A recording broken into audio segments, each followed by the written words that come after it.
Heaven Officials Blessing. Chapter 78. Audio source, WuXiaWorldAudiobook.com. Quelliang and Crown Prince enters the battlefield.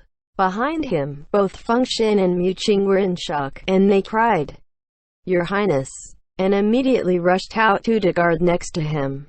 However, all the citizens in the entire Martial Deity Avenue had already seen the young man in white who appeared right in the center of the main street. The demonstrating protesters were broken up but soon reorganized themselves, and crowds of thousands soon surrounded Xie Lian. The first person spoke, unsure. My lord is His Highness?" The second one was doubtful. "Didn't His Highness the Crown Prince ascend? He's no longer mortal, so why would he appear here?" The third one yelled, "It's him. 3 years ago at the heavenly ceremonial procession I saw him with my own eyes. Is His Highness the Crown Prince?" More and more started to recognize the face of that martial god they worship day and night, and Xie Lian spoke up slowly. "It is I. I have returned." The people went wild. A god has descended. A god has really descended. A divine being has returned to the mortal realm. Your Highness must have returned because you could no longer tolerate seeing us suffer the abuse of those thieves. Immediately there were those who pressed on, full of hope. "Your Highness, will my lord lead us to defeat those Yang'an refugees? It's for certain, right?" "It must be so." After some pause, Xie Lian answered peacefully, "I returned for the sake of protecting the Xianle kingdom, to protect my people." Feng Xin and Mu Qing, who were next to him, listened intently. But they couldn't be sure what exactly those words meant, yet the citizens whose heads were rushed by hot blood were all taking it in and understanding what they will.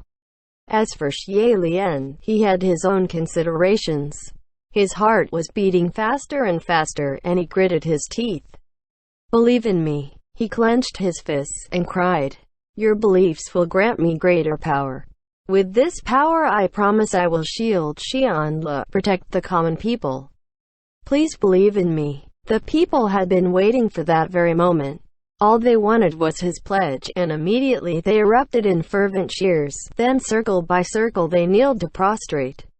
"We'll follow my lord to the ends of the earth. We'll follow your Highness.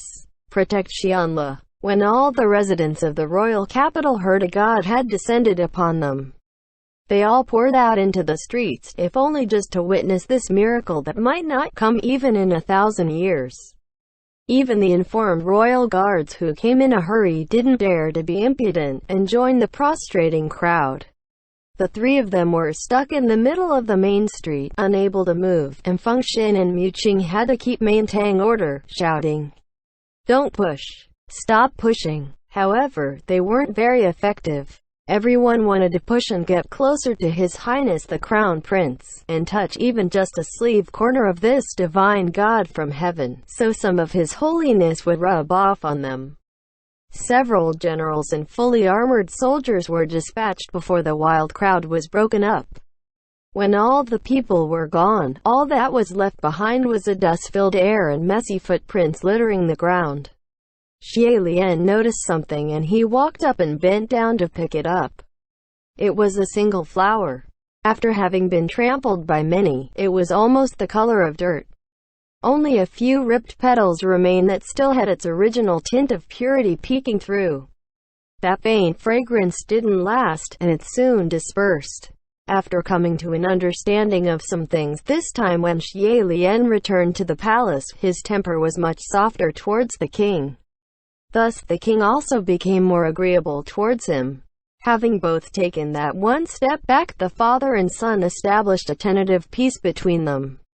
As for the head priest, he seemed to have already expected that Xie Lian would descend, so he didn't say much on the subject. In the past, Xie Lian always believed that a nation possessed one heart, and before a grave matter, everyone would undoubtedly follow the direction of the king.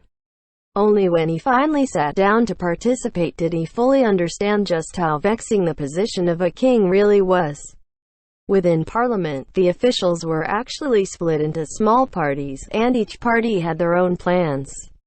In regards to forming an agreement on any one matter could take up to a week of endless debate. Every party proclaimed they were working for the people, but in reality, that might not truthfully be the case. As for dealing with the revolting young and refugees camping outside the city fortress, the officials were sluggishly slow at coming to an agreement.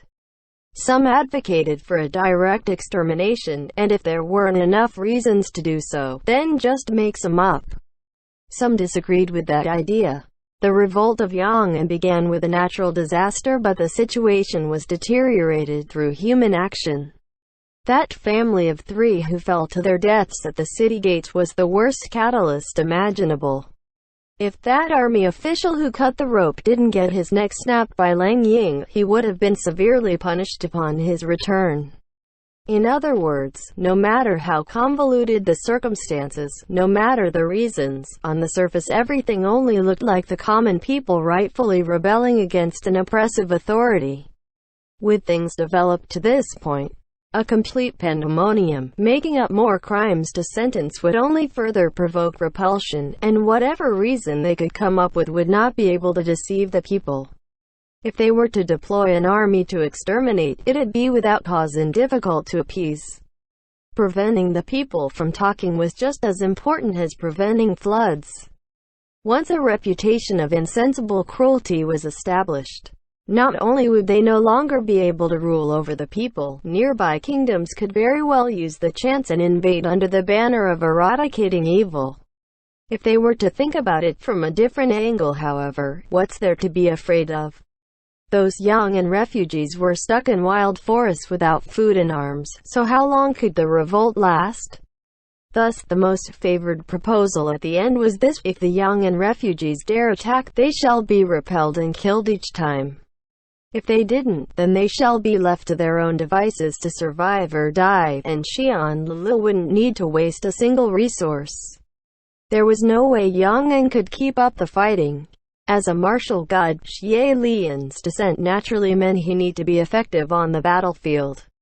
Thus, the army had boisterously campaigned. The side with His Highness the Crown Prince was the side of justice. The army with His Highness the Crown Prince was the army of God. It didn't take long before a large number of young men in the kingdom excitedly enlisted. It caused such a stir that even news of it seemed to reach the Yang'an camp. Initially they were still rather active in their sieges, but suddenly everything stopped, as if they were afraid and were instead silently building strength. This made the soldiers in Xian Li nervous, and they unceasingly described to Xie Lian just how terrifying that Lang Ying who always charged at the forefront was. Hearing that name and recalling the dead body of that infant of that day always made Xie Lian feel complicated. 2 months later, after waiting with bated breath for such a long time, the young and refugees finally attacked again. In this battle, Xie Lian only brought a light sword and didn't even wear any armors. It didn't take 2 hours before the battle ended. Blood covered from the ground to the sky, and in that stench-filled air, the remaining young and warriors abandoned their gears and frantically ran away. Before the Xian Li soldiers could react, they were already surrounded by countless slain bodies, and not a single enemy left standing. As for their Highness the Crown Prince, he was slowly sheathing his sword, not a stain on his sleeve. It was a moment before they realized their overwhelming victory and jumped, raising their swords to the sky, screaming in joy. That night, the Xian Li soldiers held a victory feast atop the towers. It had been a long time since the soldiers felt this relieved. The cheers were endless as they raised their cups to praise His Highness the Crown Prince. However, Xie Lian rejected all the wine, and left the party to go to the edge of a tower corner by himself to feel the breeze and sober up. Even though he didn't drink a single cup of wine, he could still feel his heart burning, his face hot and flushing, and his fingertips slightly trembling. This was the first time in Xie Lian's life that he had killed. The first time, and he had killed thousands. Mere ants. Those 2 words appeared in his mind. Before his might, mortals were nothing, and there wasn't anyone who could withstand his light taps. It was so easy to rob another's life, just like how that palace attendant had stomped on those ants that in between swinging his sword, he almost lost the heart of reverence. Xie Lian leaned against the parapet and inhaled deeply, shaking his head to shake off the noise, watching absent-mindedly at the flicker of sparks in the mountains afar. Soon after, sounds of 2 footfalls approached. Even without turning his head, he knew who they were. Xie Lian asked, "Aren't you two going to go drink and celebrate a little?" Mu Qing humphed. "What's there to celebrate? It's not an optimistic situation." Hearing this, Xie Lian turned around. "You guys noticed too? It really wasn't an optimistic situation.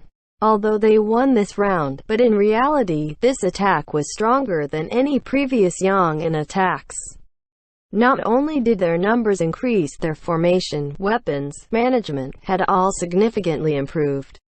In fact, there were many who were geared up in armors. Although still simple and pathetic, they already had the form of a formal army.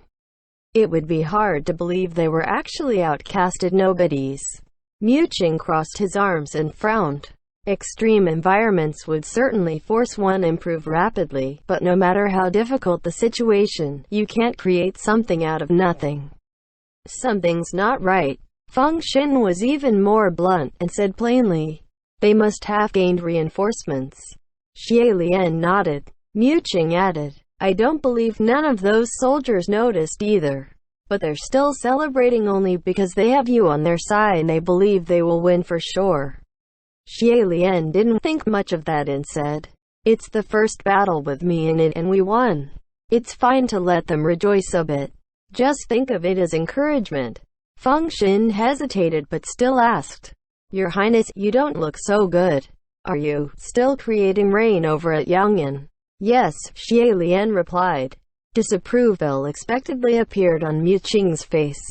"Excuse my bluntness, but it's pointless to create rain now. That's the real bottomless hole. Your Highness, even if the drought in Yang'an can be thoroughly relieved, that crowd outside the city walls probably still won't back off." "I know," Xie Lian said. "But my creating rain wasn't intended to make those people back off. It's for those who remained in Yang'an not to die of thirst. This was my original goal, and it won't change for anything." Feng Xin was still worried. "Are you alright holding on?" Xie Lian patted his shoulders. "Don't worry. I have 8,000 temples. There are enough devotees, so of course I'm fine." But his other hand circled around Mu Qing's shoulders and Xie Lian sighed. "Thank goodness you two helped today. Thank you for staying by my side." Today on the battlefield, his 2 attendants suffered much more than he did, their persons covered in blood and grime from all the killing. "There's no need to say those things," Feng Xin said. Mu Qing vaguely squeezed at an "oh" sound. Xie Lian squeezed, pulling the other 2 close, and said earnestly, "Not just for today, but for always, thank you so much. I hope the sight of the 3 of us standing together fighting will become a tale of the ages." A moment later, Feng Xin burst out laughing, and Mu Qing said incredulously, "I found that you always manage to say with such shameless confidence. You're really..." He shook his head. "Never mind." Xie Lian's lips finally curled up, but the smile didn't last long when he suddenly froze. "Who's there?" Swing. And Xie Lian's sword was unsheathed. He flicked his sword and pulled out a shadow from the corner of the parapet. That person had been hiding in the corner for a long time, holding his breath, and hadn't been noticed. Initially, Xie Lian had only wanted to hang him off the tip of his sword to scare him. But he had been killing too aggressively on the battlefield that day. His arms were still shaking, and his hands lost control. The simple flick was overly powerful, and he threw that person directly over the wall. Under the moonlight, in mid-air, all 3 of them were able to see clearly that the uniform and gear of that person belonged in their army, and looked to be a boy of 15, 16 years. A breath later he fell downwards, his form disappearing below. Seeing that person was about to fall down the wall, Xie Lian cried, "Oh no!" mentally, and leapt out. his foot hooked onto the edge of the parapet, his body leaning downwards, and swiftly he extended an arm to pull, and managed to grab onto the arm of the other. That young soldier's body hung in mid-air and swayed a few times before he looked up. Borrowing that faint moonlight, Xie Lian saw his face, and his eyes slightly widened.